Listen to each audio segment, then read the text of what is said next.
Stephanie? Okay, great. All right, it's 10 a.m. We'll call to order our Tuesday, January 4th meeting of the new year. Happy New Year, everybody. And please, if you would rise for the Pledge of Allegiance. I pledge allegiance to the flag of the United States of America and to the republic for which it stands, one nation, under God, indivisible, with liberty and justice for all. At this time, we will accept public comment for items not appearing on our agenda. Is there any public comment at this time?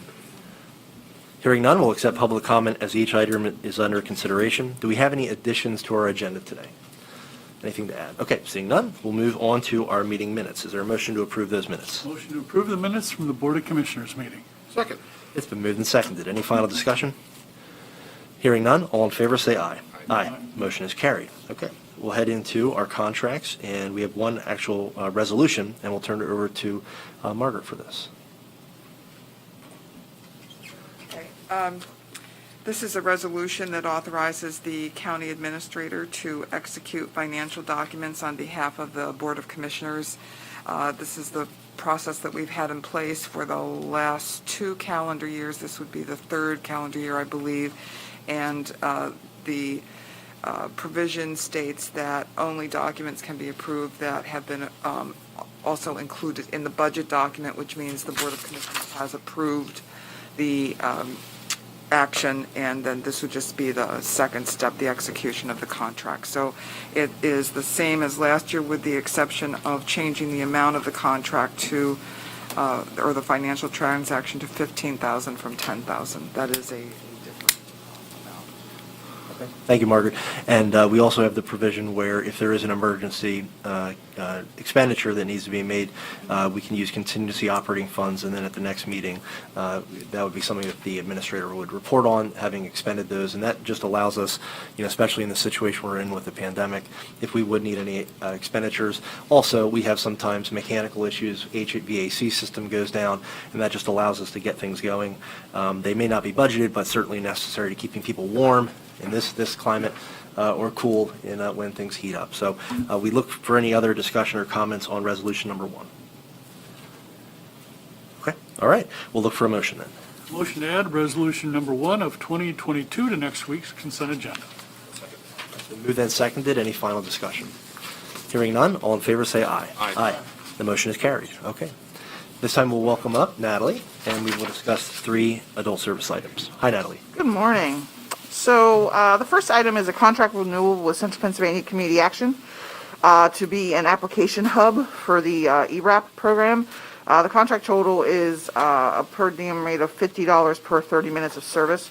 It'll run through this calendar year. So it allows individuals to get assistance if they're seeking to apply for ERAP at a variety. So we do this with Center Helps, and Community Action obviously is in the Phillipsburg region, the Aaronsburg region, et cetera. So it helps us make sure that applications across the county can be done.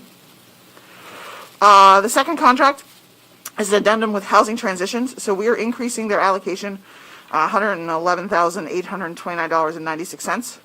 And this is for 2 specific reasons. One, we are reallocating money from homeless prevention over to rapid rehousing.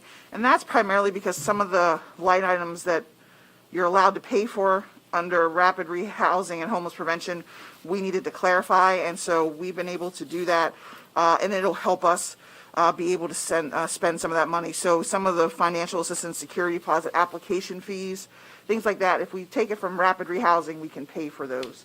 So that's the first part. The second part is our housing authority received emergency housing vouchers. They were one of the few across the Commonwealth to receive those. We received about 45 of those. And a portion of that voucher requires 6 months of case management. And so the Housing Authority worked with partners to try to come up with a way to find that case management. So then we found funding within our ESG grant to support case management through Housing Transitions, and then the second one being Center Safe, which is the third grant, the third contract that you have before you. So it will allow 6 months of case management for individuals that are literally or chronically homeless to receive case management while they are receiving this emergency housing voucher to then find permanent housing. So. Thank you, Natalie. Sure. Any questions on adult services items 1 through 3? Okay, we'll look for a motion. Motion to add adult services, items 1 through 3, to next week's consent agenda. It's been moved and seconded. Any final discussion? Hearing none, all in favor say aye. Aye. Aye. Motion is carried. Thank you, Thank you. Natalie, very much. Thank you. Okay. All right, we'll welcome up Chad for this next item. Hi, Chad. Hello, good morning. I have a contract renewal request today with RBA Professional Data Systems to provide licensing and support for the third-party IBM Informix database, which is the database for the RBA-developed county applications.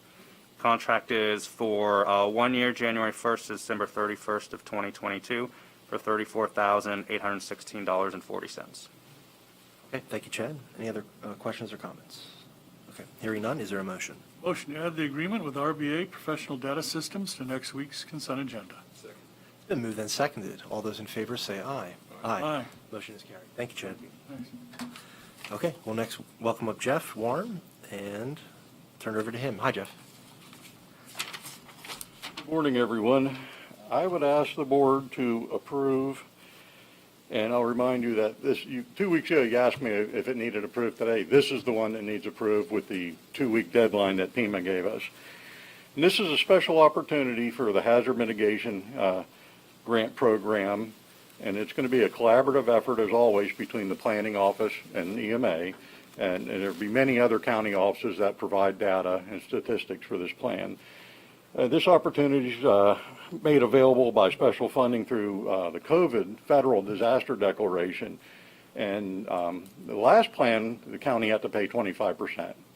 And FEMA and PEMA put up 75%. For this one, this opportunity that we need to seize, they'll provide 100% reimbursement.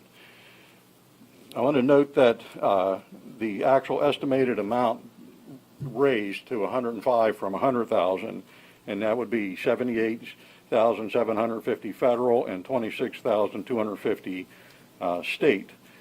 And then the planning office involved, their time is up to 5% of that total grant money is eligible for reimbursement. So in a perfect world, this won't cost the county anything. So I'd ask the commissioners vote to approve that today. And then would you like me to explain why Ray has to be the agent for this? Well, our office is already funded through the Emergency Management Grant Program, which pays for half our salaries and benefits, so we're not eligible for the in-kind reimbursement. And the planning office has always stepped into that role, so it helps cover their expenses with the county. And that will be the resolution that I'll let you handle, directing him as the authorized agent for this. And once that's approved, then he will upload those documents with our assistance and then send that in under the single audit program to PEMA. We appreciate your efforts with this short notice. And just remind you, so this will be the 4th time. This plan is due every 5 years. This particular grant runs through May 1st of 2022 through May 3rd of 2025, and actually May of 2025 is when the plan is due to be adopted. You just adopted one last May of 2021. And I believe that about covers it. Any questions? Well, I think we really appreciate the fact that, again, with this 2-week turnaround, your office, Jody, getting this together in such a short time frame. So I think we're happy to approve it. Sounds like it's I'd just like to add, I'd like to thank Ray and Liz in the planning office for all their assistance, and then give Jody credit for the short time frame and all the hard work that she put into this. Okay. Yeah. Any other comments, questions? It sounds wonderful. I'm glad EMA and planning were able to drop everything and work really hard to get us another $105,000 that doesn't require a county match. I'll turn it over to Steve. So good. That's fantastic news. Yeah, absolutely. Okay. All right. So we would look then for a motion to approve. So let me word this carefully. Motion to approve Emergency Management Agency Item 1 with the change of the grant total is $105,000 with $78,750 from federal funds and $26,250 from state funds, and to approve Emergency Management Agency Item 2 as presented for the Hazard Mitigation Program Grant. It's been moved and seconded. We do want to note, as you said, Commissioner, the 105,000 total, so we have that. All those in favor, say aye. Aye. The motion is carried. Thank you, Jeff. Appreciate Thanks, it. Jeff.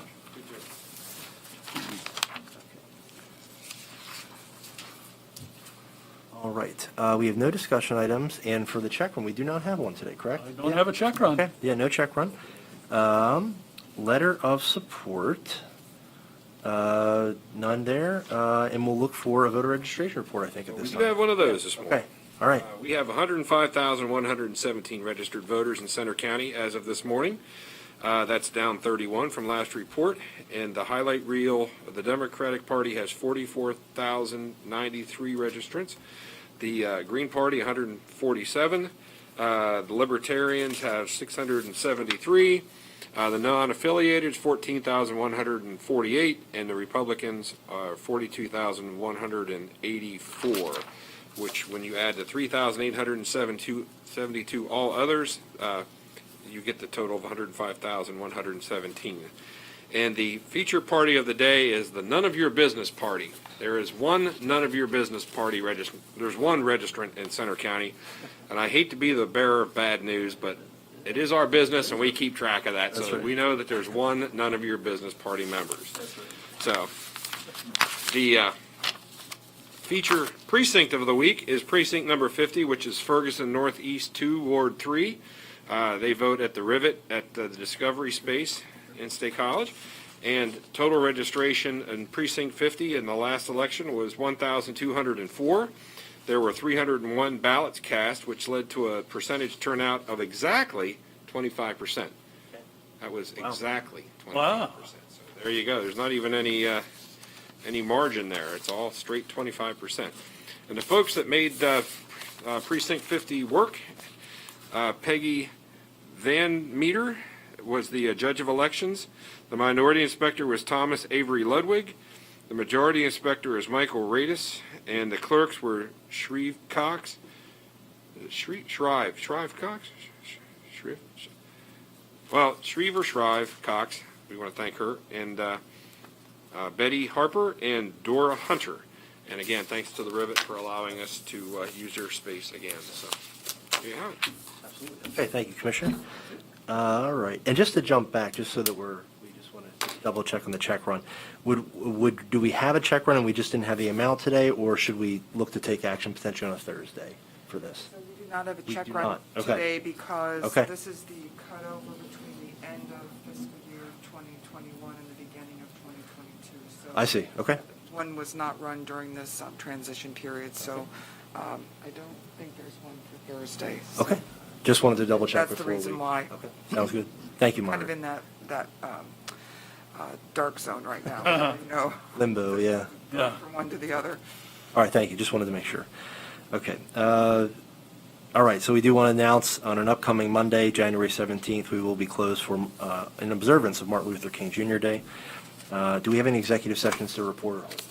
No executive sessions to report this morning. However, the board does need to meet in executive session prior to adjournment to discuss two personnel issues. Okay. All right, we have our schedule listed there. We have no members of the press with us, so we'll look for a motion to go into executive session for a personnel matter at this time. Motion to go into executive session at 10:13. All in favor, say aye. Aye. Motion is carried. Thank you all very much.